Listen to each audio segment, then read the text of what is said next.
Hello viewers, আসসালামু আলাইকুম। আমি চলে আসছি রায়হান। আজকে আমি যাচ্ছি পদ্মা সেতুর উপর দিয়ে। তো আমি গিয়েছিলাম মূলত আমাদের শোরুমের যে ম্যানেজার আব্দুল মান্নান, ওর গ্রামের বাড়িতে, মাদারীপুর ওর গ্রামের বাড়ি। তো ওখান থেকে ফেরার পথে পদ্মা সেতুতে রাতের একটা ভিউ খুবই চমৎকার।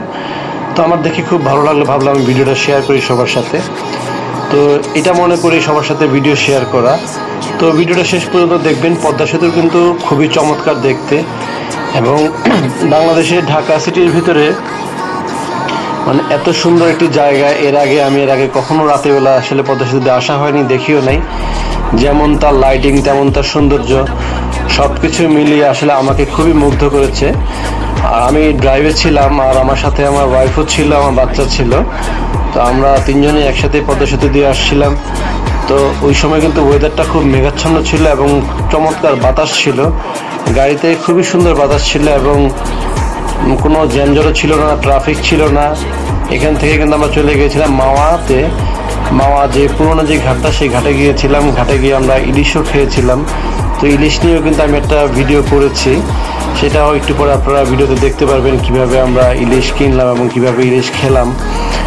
তো বরাবর যেটা সবাই সবসময় যেরকম করে, অনেকটা ওই রকমই। তো পদ্মা সেতু নিয়ে আসলে বলার কিছু নেই। প্রতিটা প্ল্যান যখন পার হচ্ছিলাম, ফিল করছিলাম যে আসলে বাংলাদেশে এরকম একটা সেতু কখনো হবে, এটা আমি আসলে কখনো চিন্তাই করতে পারিনি।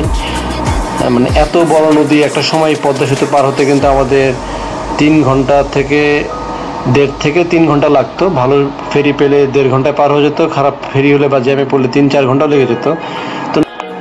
তো চলুন আমরা কথা না বাড়িয়ে পদ্মা সেতুটাই উপভোগ করি। আর পদ্মা সেতু দেখতে দেখতে আমরা চলে যাব মাওয়া ঘাটে। মাওয়া ঘাটে গিয়ে ইলিশ ভাজা খাবো ইনশাল্লাহ। তো সাথেই থাকুন। আসসালামু আলাইকুম।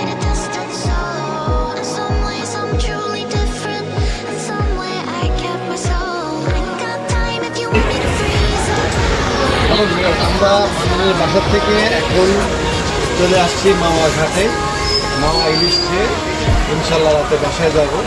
আমাদের ইলিশ নিয়ে কাটা হয়ে গেছে, এখন ভাজা হয়ে চোখে চলে আসে।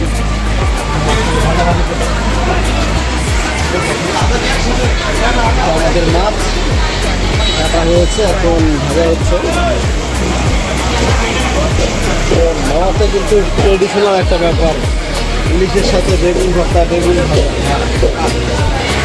রানটা জুড়ায় যাবে একদম। কীভাবে খাবে দেখা যাক, আজকে ইলিশ মাছ খাওয়া।